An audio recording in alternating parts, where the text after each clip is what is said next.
Hello नमस्कार दोस्तों। चरक medical lecture में आपका स्वागत है। उम्मीद है आप स्वस्थ और अच्छे होंगे। चलते हैं एक नए टॉपिक की ओर। आज का टॉपिक है मेनोरेजिया। मेनोरेजिया यानी कि अत्यधिक रक्तस्राव क्या होता है, क्यों होता है, इसके कारण क्या हैं, लक्षण और उपाय, इसे विस्तार से समझेंगे कि मेनोरेजिया क्या होता है। मेनोरेजिया एक ऐसी स्थिति है जिसमें महिलाओं को असामान्य रूप से ज़्यादा लंबे समय तक मासिक धर्म होता है। इस स्थिति में महिलाओं को हर घंटे पैड बदलना पड़ता है या ब्लीडिंग 7 दिनों से अधिक चल सकती है। इसे मेनोरेजिया कहा जाता है। उम्मीद है आप दोस्तों समझ गए होंगे मेनोरेजिया किसे कहते हैं। अब चलते हैं इसके कारण की ओर। कारण क्या क्या हो सकते हैं। हार्मोनल इम्बैलेंस का होना, गर्भाशय में गांठ या पॉलिप्स का होना, थायराइड की समस्या का होना, पैल्विक इन्फेक्शन का होना, कुछ दवाओं के असर जैसे ब्लड थिनर इत्यादि के कारण, गर्भपात या प्रजनन की समस्या का होना इत्यादि। ये इसके कुछ महत्वपूर्ण कारण थे जिनके कारण से मेनोरेजिया या अत्यधिक ब्लीडिंग हो सकती है। अब चलते हैं इसके लक्षण की ओर। लक्षण क्या क्या हो सकते हैं। बार बार पैड बदलने की जरूरत पड़ सकती है, पीरियड 7 दिनों से अधिक चल सकता है, ब्लीडिंग में खून के थक्के या क्लॉट का आना, कमजोरी या एनीमिया का होना इत्यादि। ये इसके कुछ महत्वपूर्ण लक्षण थे। अब चलते हैं इसके डायग्नोसिस की ओर। डायग्नोसिस में क्या क्या कर सकते हैं।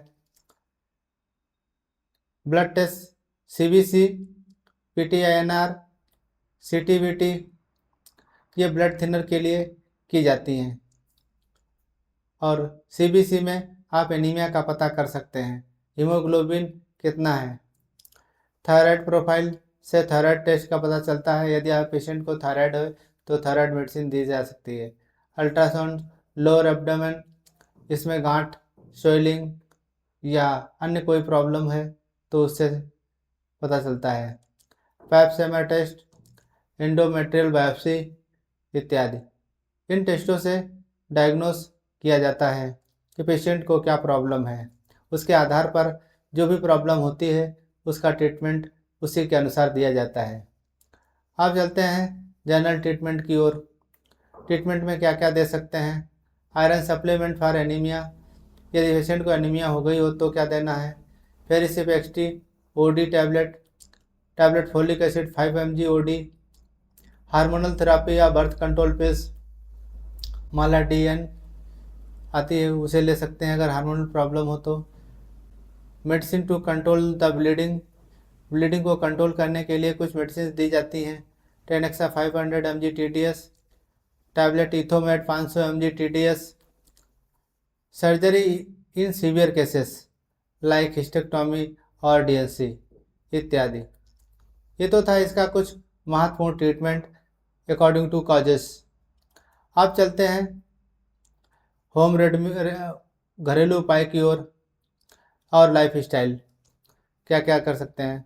आयरन युक्त भोजन करें जैसे पालक, चुकंदर, गुड़ और अनार इत्यादि का सेवन करें।